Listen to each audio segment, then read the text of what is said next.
안녕하세요. 김태현 목사입니다. 뚜벅뚜벅 메시지. 오늘은 출애굽기 묵상 42번째. 돈보다 양심이 중요한 이유. 돈보다 양심이 중요한 이유. 출애굽기 22장 1절에서 15절 말씀 가지고 함께 뚜벅뚜벅 걸어가겠습니다. 여러분, 이 세상을 살면서 혹시 손해를 당해보지 않았습니까? 반대로 여러분이 다른 사람에게 혹시 손해를 입히지는 않았는지요? 물론 그 손해는 물질적인 손해뿐만 아니라 정신적인 것, 육체적, 영적인 손해도 있을 수 있지요. 그리고 그러한 손해가 쌍방간에 있다면 그 문제가 어떻게 해결되어야 한다고 생각하십니까? 당연히 손해를 입힌 쪽이, 손해를 당한 쪽에 손해배상을 해줘야 할 것입니다. 오늘 이 손해배상이라는 문제에 대해서 본문에 하나님도 반드시 보상할지니라 라고 말씀하시고 계십니다. 그것도 갑절로 4배로 5배로 몸을 팔아서 제일 좋은 곳으로 배상하라고 말씀하십니다. 만약 하나님이 배상의 법칙을 가르치지 아니하고 무조건 용서를 해 주신다면 죄를 저지르도록 방조하는 불의의 하나님이 될 것입니다. 생각해 보십시오. 남의 이빨을 부러뜨려 놓고 배상은 안 해주고 미안해, 하나님께 내가 회개했으니까 됐지 라고 말한다면 그게 진짜 된 것이 맞는 말일까요? 교통사고로 사람을 죽였으면 배상해 줘야 할 것이요, 자신이 잘못해서 회사에 손해를 입혔다면 역시 배상을 해줘야 할 것이고요, 교회에서도 자신의 실수로 손해를 생겼다면 손해배상하는 것이 도리입니다. 그런데요, 이런 내용을 보시면서 우리가 배워야 될 게 상황에 따라 배상 원칙이 다르다는 거죠. 상황에 따라 배상 원칙이 다른 내용입니다. 오늘 본문은 도둑질에 대한 배상 기준을 말해주고 있는데 그 내용을 보면 정말 놀라울 정도로 무거운 배상을 하라고 합니다. 예를 들어 소 한 마리를 훔쳐 팔았다면 무려 5마리로 갚아야 한다. 흔히 생각할 때 훔친 것을 돌려주는 정도면 된다고 생각할 것입니다. 그러나 하나님은 그렇게 말하지 않습니다. 반드시 철저하게 배상하게 하셨어요. 혹 배상할 형편이 못 되면 자신을 노예로 팔아서라도 배상하게 하셨습니다. 그래서 이스라엘에서는 도둑질은 완전히 신세를 망치는 것이었습니다. 그만큼 다른 사람의 소유를 소중하게 여기라는 말이고, 동시에 이런 철저한 배상을 통해 도둑질은 꿈도 꾸지 못하도록 하시는 겁니다. 하나님은 결코 도둑질에 대해서 어정쩡하게 넘어가지 않으셨습니다. 그런데 본문을 보면 경우에 따라서 배상 원칙이 달라요. 1절에 보니 소를 훔치는 경우와 양을 훔친 경우가 달랐어요. 소를 훔쳤을 때는 5배로, 양을 훔쳤을 때는 4배로 갚아야 한다고 말합니다. 또 1절과 4절을 비교해봐도 다른 점이 있어요. 똑같은 것을 훔쳤는데 1절에서는 최고 5배로 배상해야 한다고, 또 4절에서는 2배만 갚으면 된다고 말합니다. 무슨 차이입니까?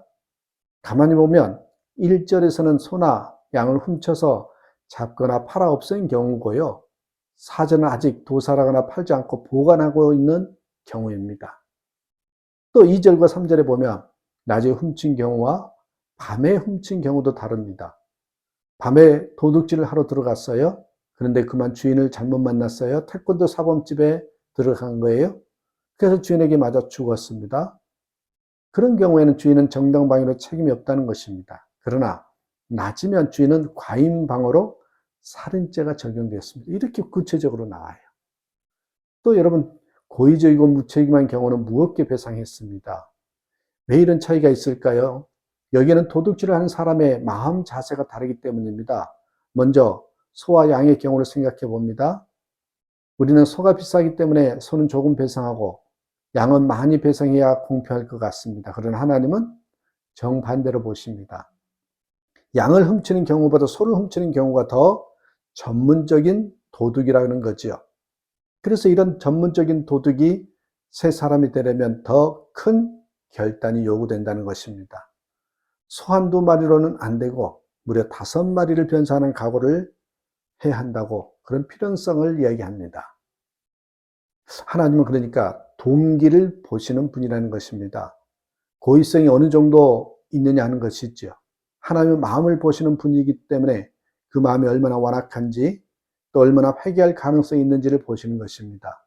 그래서 이미 도둑질을 많이 해서 마음이 굳어진 경우에는 그만큼 더 엄하게 다루는 것입니다. 5절 보실까요? 사람이 밭에서나 포도원에서 짐승을 먹이다가 그 짐승을 놓아 남의 밭에 먹게 하면 남의 밭에서 먹게 하면 자기 밭에 가장 좋은 것과 자기 포도원에 가장 좋은 것으로 배상할지니라.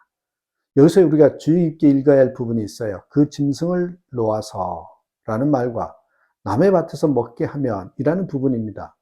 여기서 그 짐승을 놓아서 라는 말은 의도적으로 풀어놓았다는 것이고요. 남의 밭에서 먹게 하면 이런 말은 계획적으로 남의 밭에서 먹게 한 거예요. 분명한 의도를 가지고 한 행동이지요. 그래서 하나님은 그 중심이 선하지 못하다는 것입니다. 의도적으로 악한 계획을 했기 때문이죠. 또 6절에 보면 불을 놓아서 다른 사람의 곡식이나 밭을 태우면 반드시 배상하라고 합니다. 이 구절은 상황 이해가 좀 필요한데요. 봄이 되면 논두렁이나 밭두렁에 태우지요. 병충해를 없애고 풀을 태워서 땅을 기름지게 만드는 효과가 있기 때문에 그렇게 합니다. 그런데 이렇게 불을 놓을 때는 반드시 갈무리를 먼저 해야 합니다. 바람이 심하지 않은 날을 택해야 하고요. 주변에 불이 번지지 않도록 방어선을 만들어야 합니다. 또 그 자리를 비워서도 안 되고요. 그런데 그런 책임을 다하지 않아서 불이 번진 것이에요? 그러면 당연히 다른 상황입니다. 물론 주인도 모르는 사이에 어쩔 수 없이 일어나는 화재가 있습니다. 그러나 오늘 6절에 불 놓은 자라고 하는 것을 보면 주인이 모르는 사이에 일어난 불이 아니죠. 주인이 목적을 가지고 불을 놓은 것입니다. 그런데 그 과정에서 자신이 해야 할 일을 하지 않는 데 대한 책임을 지라는 것입니다. 진짜 망하는 것은요, 경제적 손실이 아니라 신앙 양심이 죽는 것입니다. 하나님은 그런 경우에 엄하게 배상을 요구하는 것입니다. 왜냐하면 돈보다 신앙 양심이 중요하기 때문입니다.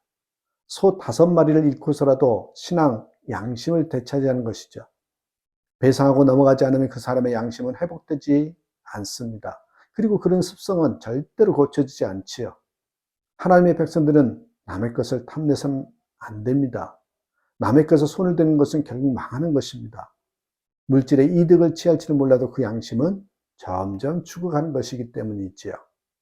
삭개오 보십시오. 예수님을 영접하고 나서 자기가 누구에게 토색한 것이 있으면 4배로 갚겠다고.